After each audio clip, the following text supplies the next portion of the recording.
pessoal, tudo bom? Aqui doutora Camila Calaur, fundadora do T Amigos. Estou aqui em mais um podcast do Mamães Médicas, com apoio do Aquivale, e recebendo hoje uma nova amiga nessa empreitada, nessa jornada do autismo, a doutora neuropediatra, a doutora Josefine Fisch.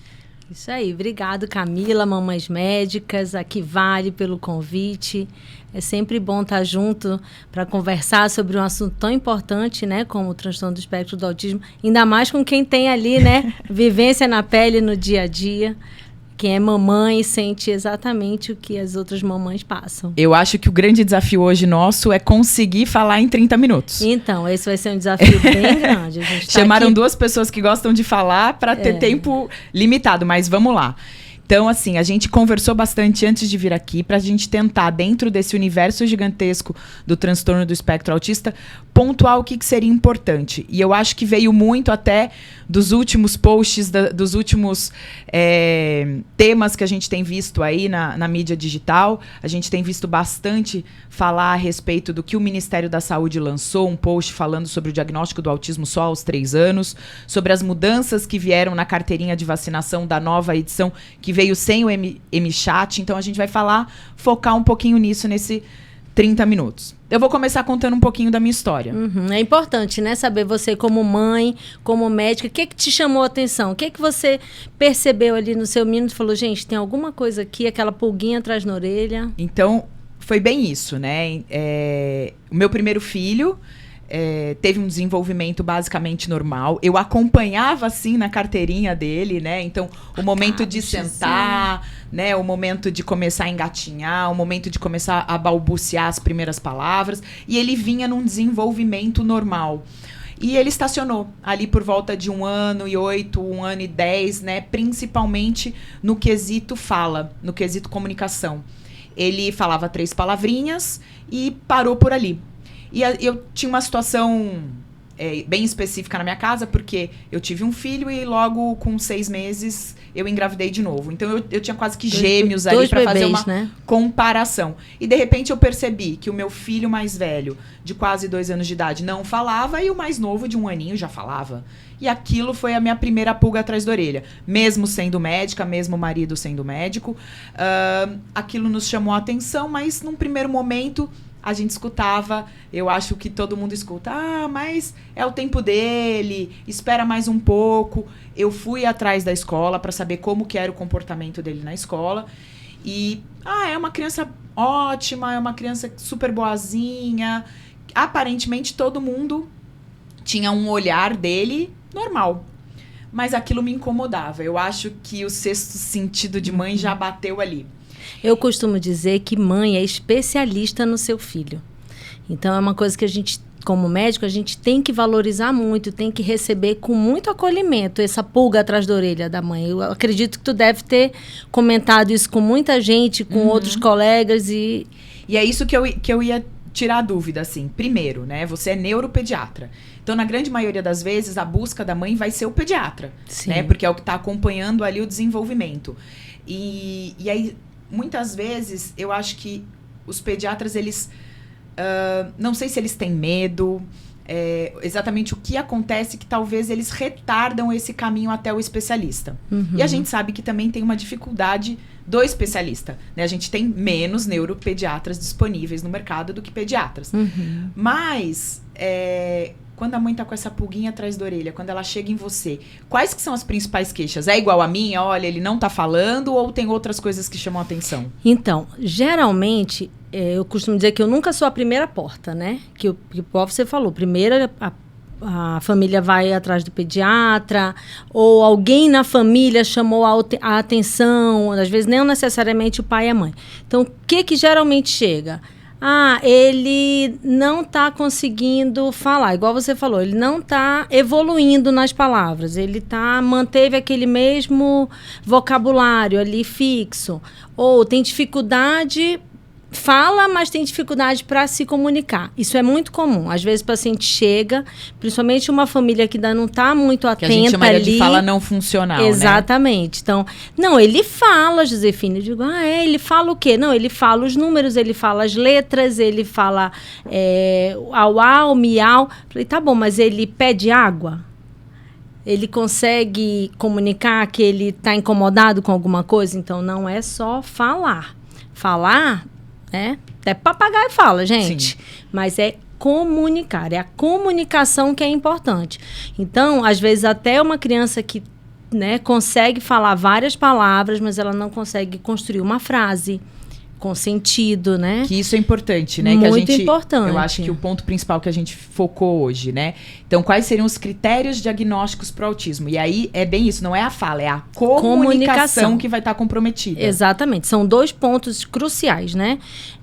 A comunicação e o comportamentos repetitivos. Então, essa é a base do diagnóstico do transtorno do espectro do autismo. A criança, o paciente, precisa ter esses 2 critérios. E tem muita mãe que chega lá para você, que eu acho que é um critério também de diagnóstico, mas que às vezes passou desapercebido por nós. O contato visual. Sim, muito importante. Tem muita mãe que fala assim, não, mas eu acho que ele olha assim, porque era a nossa frase. Não, mas ele olha no olho, né? E aí, na conversa com o neuropediatra, num aprofundamento do que é esse olhar no olho, que a gente percebeu, poxa, ele não olha, não. Às vezes ele até passa o olhar, mas ele não olha na tentativa de manter uma comunicação, né? Isso, às vezes, a gente consegue perceber no bebê.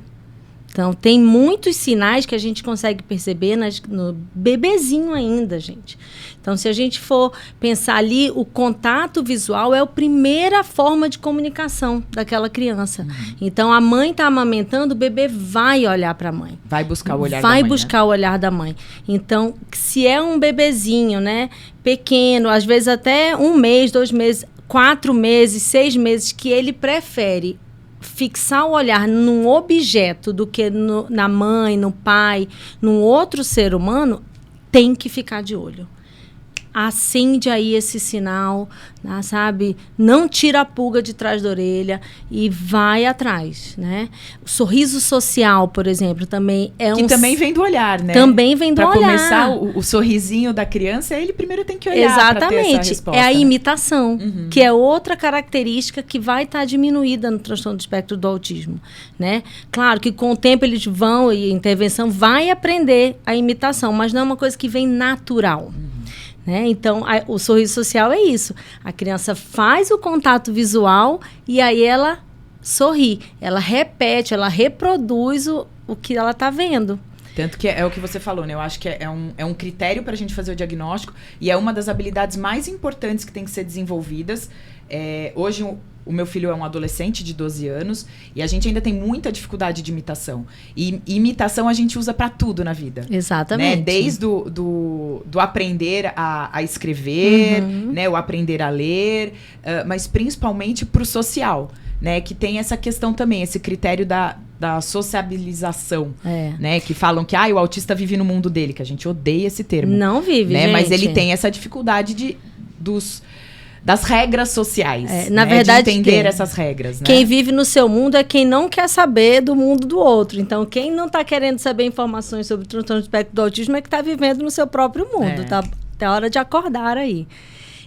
Essa questão da socialização, da imitação, é muito importante. A gente faz isso. Você chega num lugar estranho que você nunca foi, a primeira coisa que você faz é observar como é que aquelas pessoas estão se comportando. Você vai sair para algum lugar que você não sabe como é, você liga para sua amiga e pergunta que roupa que você vai. Né? Isso é imitação.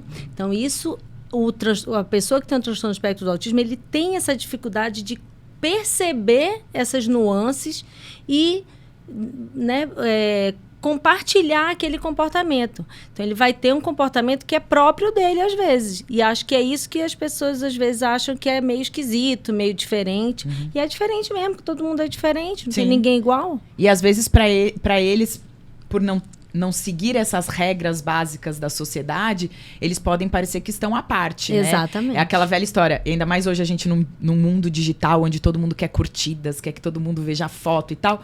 Às vezes, para eles, isso, assim, é sem sentido, né? Não vou me preocupar com isso. Né? A gente brinca... Eu brinco muito em casa, porque agora eu tenho um adolescente, né? E adolescente gosta de fazer o quê? Gosta de sair, né? Vai sair com os amigos para tomar um sorvete, para ir num cinema. Então, às vezes... quem tá com o filho adolescente fala assim, mas ele não tem interesse, ele não gosta de cinema. Eu sei, mas poxa, às vezes você vai ter que abrir mão, fazer uma coisa que não é tão legal pra você manter esse relacionamento social. Então isso também tem que ser ensinado, né? Exatamente, né? A gente, óbvio, todo mundo, a gente vai atrás de fazer o que é mais agradável pra gente, mas é importante a gente aprender a conviver e realizar coisas que também não são. Né? Sobre um outro critério que é super importante no diagnóstico, que você falou, que é os movimentos repetitivos, as estereotipias, né? Então, queria que você falasse um pouquinho, explicasse pra gente, porque a gente pode começar isso desde bem bebezinho, né? E aí ter até no adulto, né? Que hoje a gente já fala o quão importante esses movimentos são para regular o autista e que não devem ser extinguidos, inibidos, né? Desde que eles não causem nenhum problema físico, né? Nenhum prejuízo.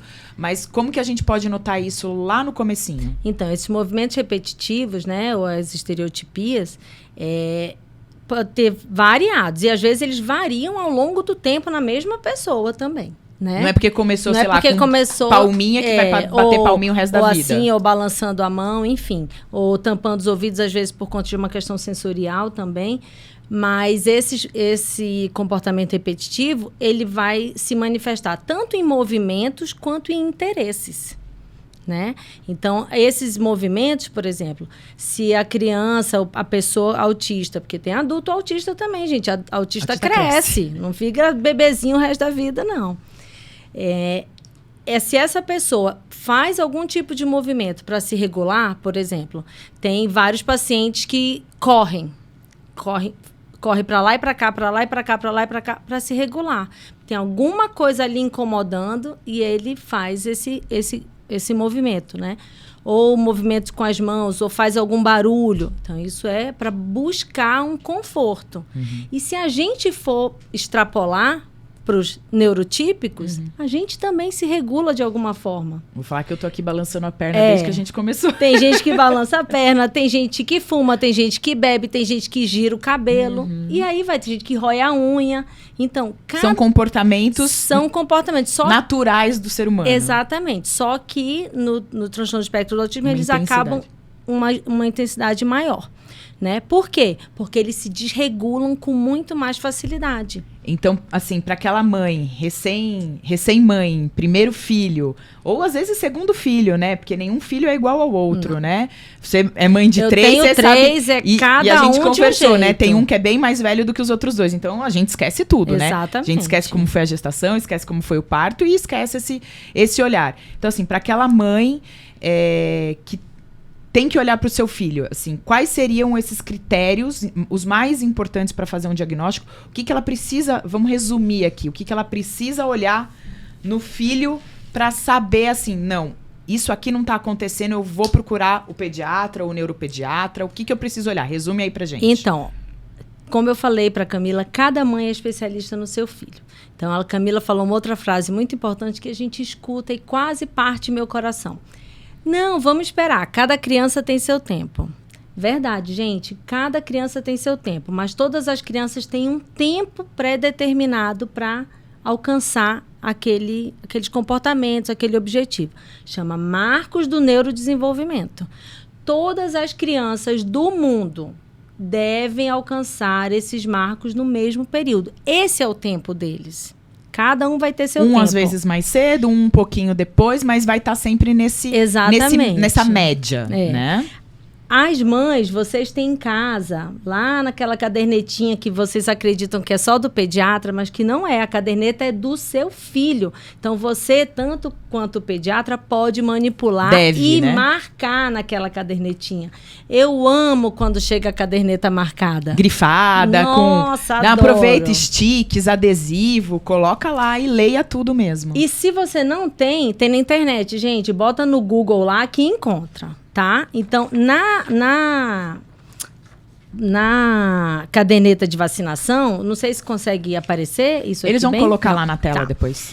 Então, vai ter ali o período de aquisição do marco do desenvolvimento. Então, por exemplo, brinca de esconde e acha, né? O bebezinho tá lá deitado, a gente põe um paninho levinho, viu, gente? Uma fraldinha, um negocinho, um lencinho, ele vai e tira. Então, a criança, ela que vai é a brincadeira fazer que achou. Ela e aí achou, exatamente. Tem a risadinha, tem o olhar, tem o tudo isso sendo antecipar. tem tudo isso sendo avaliado nessa brincadeira que parece boba, simples, né? Mas a gente está avaliando um monte de habilidades adquiridas. Brincar é a melhor coisa para desenvolver.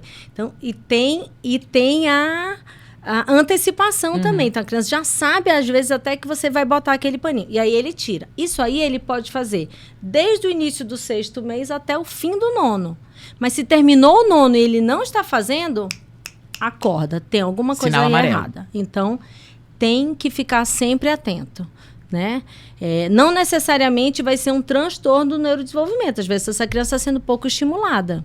Mas tem que chamar a atenção. Né? A ideia é olhar, ler cada pedacinho desses, porque é isso, né? Alguma coisa não está sendo cumprida, e aí a gente vê, como você falou, ó, a partir dos 6 meses, né? Então, aquela coisa, né? Ali no momento da amamentação. E a amamentação, gente, não só do leite materno, né? Porque mamadeira mesmo na também, mamadeira, o né? bebê Nem vai tá ali na olhar. mamadeira, ele vai olhar para a mãe, ele vai ter essa troca, né? Então, começou a não ter essa troca, tem que surgir o sinal amarelo, né? Tem que surgir. E aí, obviamente, ele olha de vez em quando, não olha, ir acompanhando semana a semana, a cada mês que vai passando, conversando com o pediatra, mais de um sinal amarelo, opa, vamos lá, talvez seja a hora de procurar o especialista, às vezes vai ter que fazer um acompanhamento, não vai ser na primeira consulta com você que você vai falar, olha, é isso mesmo, né? Dificilmente a gente consegue fechar um diagnóstico definitivo na primeira consulta. Só aqueles casos que seriam os mais geralmente extremos, chegam né? mais velhos, aí ok, mas de uma criança muito pequena, um bebê ali, não tem como. O que a gente consegue identificar é um transtorno do neurodesenvolvimento, porque tem vários, né? Mas para a gente fechar um diagnóstico definitivo, a gente precisa observar essa criança durante algum tempo, ver a resposta dela para a intervenção que ela vai receber. Mas o que é mais importante, né, é a gente ficar atento para os pequenos sinais e se adiantar. Eu acho que é o que você falou, a intervenção. Exatamente. Porque não importa se já tem um diagnóstico fechado ou não, mas quanto mais precoce vê esse sinal amarelo, você vai orientar qual vai ser a melhor intervenção naquele momento, dependendo da idade, dependendo de qual é a característica. E isso vai estimular a criança, que muitas vezes é uma falta de estímulo, porque N coisas podem acontecer. Às vezes pode ser um TEA, um transtorno do espectro autista, pode ser outros transtornos. Ou outras patologias, exatamente, né? Alteração de visão, alteração de acuidade auditiva, né? Não escuta direito. Isso, com o passar das avaliações, eu acho que você vai conseguindo orientar os pais. Exatamente. Se a gente for pensar, né, os transtornos do neurodesenvolvimento, eles vão ter uma raiz única. Então, todos eles vão ter, né, ali no começo, uma dificuldade na interação, na comunicação, na linguagem. Mas aí a gente vai avaliando, intervindo, afastando outras causas para aquilo, né? Então, causas orgânicas, a deficiência auditiva, deficiência visual, distúrbio do processamento sensorial, que às vezes interfere no desenvolvimento da criança, né? Então, precisam ser afastadas diversas causas, às vezes até causas orgânicas, anemia, hipotireoidismo. Então, muita coisa pode interferir erros natos do metabolismo. Mas o que a gente não pode deixar passar? Atrasou o desenvolvimento, faltou um marco, acende a luz amarela, gente. Não vamos esperar. Entendeu? Se tá ali alguma coisa te incomodando, vai atrás, estimula mais essa criança. Hoje em dia tem tanta informação, tem tanta gente, né, oferecendo aí informação de boa qualidade. Tem tanto recurso, né, para você buscar informação. Exatamente. Então, não deixa para depois. Eu sei que não é fácil a gente perceber que o filho tá com alguma coisa ali errada. É uma dor que vem no coração, gente, mas vai doer mais se a gente deixar para lá. Deixar para depois. Descobrir que poderia ter feito alguma coisa Exatamente. antes, né? E eu acho que também o importante é isso que você falou. Então, acendeu a luz amarela, já procurar um profissional, já buscar conhecimento. Podcast, cursos, vai atrás, vai ler. Decora, bota na geladeira. Bota na geladeira pra você entender, né? Então, assim, olha, meu filho não tá brincando de esconde-esconde, né? Do achor, né? Até os 9 meses. tá com 9 meses, não tá fazendo isso. Vou começar a brincar com isso. Mas a partir dos 9, o que ele precisa estar fazendo? Então eu tô trabalhando o que ele não fez, mas já sei qual é a próxima coisa. Exatamente. Então eu vou estar trabalhando com as duas coisas. Exatamente. Logicamente que se conseguir ter um acompanhamento junto com o profissional, seja ele uma psicóloga, uma fono, terapia ocupacional, uma TO, aí físio, vão ser várias opções e isso tudo vai ser discutido junto com o neuropediatra que vai propor esse plano terapêutico, né? A partir do exame físico, da avaliação da criança, a gente vai ver o que está faltando ali e qual é o estímulo que precisa ser realizado com mais intensidade. Porque o estímulo não é para ser feito só durante a terapia. O estímulo é para ser feito em casa também. Não é aquela 1 horinha na terapia, beijo, tchau, até a próxima, não. É o dia a dia em casa que estimula a criança. Isso é uma coisa que a gente fala muito nos eventos que a gente organiza, que a gente tem que entender que, na verdade, a maior parte do dia a criança vai estar com os pais. A gente não quer que o pai e a mãe seja o terapeuta, mas ele tem que entender o que está sendo estimulado para manter esse mesmo estímulo dentro de casa. De uma forma mais lúdica, de uma forma de relacionamento de pai e mãe. Então, aquela brincadeira na hora do banho, né? Vamos tomar banho, vamos ensinar a tomar banho, vamos cantando, cabeça, ombro, joelho e pé e tal. E falando, né? Ou na brincadeira ali na hora de fazer comida, olha, filho, pega tudo que é vermelho pra mamãe. E aí, gente, tudo isso é com orientação do profissional. Mas eu acho que o importante é a gente entender que é uma continuidade. Exatamente. Né? É o dia a dia ali que vai fazer a diferença de toda mesmo. essa equipe multiprofissional que vai estar fazendo esse atendimento com a criança e, fundamentalmente, desse entendimento do pai e da mãe. E a gente falou isso que tá lá na carteirinha da caderneta de vacinação, mas tem um outro documento dentro da caderneta de vacinação que, infelizmente, nessa nova edição foi retirado. Tá tendo um grande rebuliço aí, quem quiser, eu acho que vale a pena sim. Vale a pena a movimentação do público que precisa disso, né? Da gente marcar o presidente, da gente marcar o Ministério da Saúde, da gente marcar a ministra da Saúde, para eles entenderem que foi um erro. Eu acho que errar é humano. Vamos né? dar, mas talvez dá pra eles tivessem pensado em alguma coisa, mas eles têm que entender que foi um erro. E às vezes voltar atrás, porque o MChat, que é o que você vai apresentar agora, é muito importante para os pais terem mais uma ferramenta para conseguir acompanhar esse desenvolvimento da criança. É isso aí. O MChat, ele é um instrumento, ele é um questionário simples de respostas sim e não, que ele pode ser aplicado, na verdade, por qualquer pessoa, né? Já tem uma lei determinando que ele seja aplicado pelos pediatras em todas as consultas de puericultura a partir dos 18 meses. E aí eu digo para os meus colegas pediatras, aplica desde sempre. Sim. Não precisa esperar 18 meses, não. Né? Claro que tem algumas perguntas que não vão caber para bebê, mas você, como especialista também em desenvolvimento, se você é pediatra, você vai identificar quais são aquelas perguntas. Então, tem algumas perguntas que são críticas, né? Então, se a família responde ali, são 23 perguntas. Perguntas simples, do tipo, seu filho gosta de se balançar, de pular no seu joelho, isso aí fingindo que é um cavalinho, uma coisa assim? Sim ou não? Então, você vai marcar, né? Seu filho tem interesse por outras crianças, né? Então, são coisas simples que você vai observar no dia a dia. Se você marcou ali, tem um gabaritozinho, a gente pode deixar disponibilizado, sim, a gente vai pedir para o pessoal para deixar o link para vocês poderem acessar. Então, tem um gabarito das respostas, né? Respostas certas, o que seria esperado da criança naquele momento. De 18 a 24 meses é o público-alvo, mas como eu falei, pode ser aplicado para os menorzinhos. Isso já diz justamente o contrário do que foi publicado pelo Ministério. Exatamente. Diagnóstico só aos 3 anos. Todas as ferramentas aqui, tudo que a gente está falando para vocês, está mostrando que é muito antes, né? Então, coisas que que a criança vai estar apresentando muito antes do que 3 anos. Então, isso é outra coisa. Pessoal aí do Ministério da Saúde, vamos rever 3 anos é esse tarde, critério, hein? que isso já é muito, muito tarde.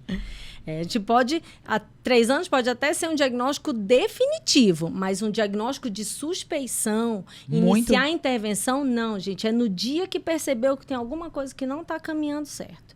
Voltando lá no MChat, então, vocês vão marcando, respondendo de acordo com o comportamento da criança e vai no gabarito. Se tem 0 a 2 pontos, ok, não é nada. Desenvolvimento normal, criança, cada um tem sua característica. Foi ali entre 3 e 7... Luz amarela. Se você preencheu sozinho em casa, leva seu MChat preenchido para o pediatra, porque existe tipo uma segunda parte do MChat, que aí é um pouco mais complexa. É ideal que seja um profissional de saúde que aplique. Mas se veio mais do que 8 pontos, aí, gente, é risco alto. Risco alto significa não preciso fazer a segunda parte do MChat e vambora para a intervenção. Então, quer dizer, são 8 pontinhos só para chamar a atenção e ir trabalhar. E ir para a guerra, né, Camila? E a gente sabe, né, isso já mostra, todos os estudos científicos mostram que quanto mais precoce a intervenção, melhor a evolução da criança. Eu não sei nem como é que tá nosso tempo. 5. Eita, nós. Só para finalizar... Não falamos quase nada. Nada. E eu queria finalizar assim. Então, é importante fazer esse acompanhamento, ler, buscar conhecimento, porque a doutora Josefine colocou uma coisa aqui, né? Então, acendeu o sinal amarelo, às vezes o diagnóstico não vai ser definitivo. E junto com o diagnóstico sempre vem uma segunda pergunta das mães que talvez a gente deixe para um segundo momento. Mas qual que é o nível do meu filho? Ele é leve, grave, moderado? 1, 2, 3, 4, 5, 6? É Asperger? Tem um monte de terminologia. Mas eu acho que hoje o foco era entender que essas são as características. A gente tem ferramenta para... instrumento para poder avaliar o nosso filho, para não ter que esperar, eu só consigo a consulta no postinho, não, já começa a fazer em casa, já vai com aquilo meio que pronto, já vai com todas as suas anotações prontas para o profissional, para ele te ajudar a estruturar qual vai ser a melhor intervenção e terapia, e não se prenda a ter já um diagnóstico, não se prenda a saber qual é o nível de suporte, porque isso é outra coisa que muda ao longo do tempo, mas eu acho que o que você falou aí no final, quanto mais precoce a intervenção, melhor. Então, não deixar passar o tempo. Fica de olho, né, nos marcos do desenvolvimento. Brinque bastante com seu filho. Cada brincadeira, cada minuto estimulando ele vai ser só de benefícios para ele. Tá sempre ali atento aos marcos de desenvolvimento. Alcançou no período, ótimo. Chegou o período final ali, ou no meio do caminho não está alcançando, vamos dar uma estimulada maior naquilo, né? Identificou que tem um transtorno do neurodesenvolvimento, qualquer que seja ele. Pode ser que no MChat ele tenha feito 19 pontos. Não é para esperar diagnóstico para fazer intervenção. Pode ser que ele tenha feito 4 pontos. Não é para esperar diagnóstico para fazer intervenção. Tem que ir atrás da intervenção. E uma outra coisa muito importante... Caso seja feito um diagnóstico, isso não é definição de quem o seu filho é, de quem seu filho vai ser. Não é. Diagnóstico, eu costumo dizer, diagnóstico de criança se escreve a lápis. Porque o diagnóstico ele não define quem seu filho é, o que ele vai ser, o que vai alcançar. Ali tem muita coisa para ser trabalhada, tem muita coisa para alcançar. Eu tenho certeza, Camila, que no dia do diagnóstico do teu filho, tu não imaginava como ele ia estar hoje. Jamais. Com 12 anos. Eu acho que o diagnóstico ele não pode ser limitante. Vai ser um processo doloroso, vai ser uma vida com dificuldades e com lutas. Eu acho que isso é uma certeza que a gente tem, mas é muito possível. E aí o foco é... Olhe o seu filho não com o olhar de que ele é uma criança limitada. Olhe o seu filho no que ele tem de melhor no seu potencial. E ele vai ter potenciais muito positivos, muito bons. Então é isso que a gente acredita, é buscar conhecimento, buscar bons profissionais, sempre tentar oferecer o que você tiver de melhor. E às vezes o que você tem de melhor é o seu tempo com seu filho. Tá? Também não se prenda é tantas horas de terapia. Calma, tá? Mas... tenha esse olhar para o seu filho e tenha esse olhar de valorizar o que ele tem de potencial. Eu acho que nesses 12 anos, 10 anos desde o diagnóstico, o que eu aprendi foi isso. Entender que o tempo dele é outro, mas que ele vai se desenvolver e que ser autista é apenas mais uma característica do meu filho. E não o que limita ele. Exatamente. É isso. Olhar para o filho não com o filtro do CID, com o filtro do amor, que é o que a gente sempre olha. Exato. Né? Então, não se abraçar nesse CID, não. Abraça naquele menino lindo, maravilhoso que você tem em casa. Enche de beijo, mesmo aqueles que não gostam muito, que com o passar do tempo eles vão gostar. Eles vão aprendendo a gostar, e vai aprendendo, né? Cada detalhezinho e transforme as coisas que ele gosta no melhor potencial dele. Queria super te agradecer. Imagina, Foi incrível. eu A gente amei. podia ficar. A gente já falou que a gente vai fazer uma virada do podcast autista. viradão. 24 horas, viradão, só falando de autismo, só falando coisa boa. Mas é isso, super obrigada. Obrigada, Camila, pelo convite. Eu Seja adorei. bem-vinda na cidade, já que eu sou mais velha na cidade, estou há Pois 18 é. anos aqui. Então, seja bem-vinda à cidade e que a gente se veja em muitos mais momentos. Muitos outros eventos também do Ter Amigos, né? Com certeza. E do Mamães Médicas. Com certeza estaremos juntos.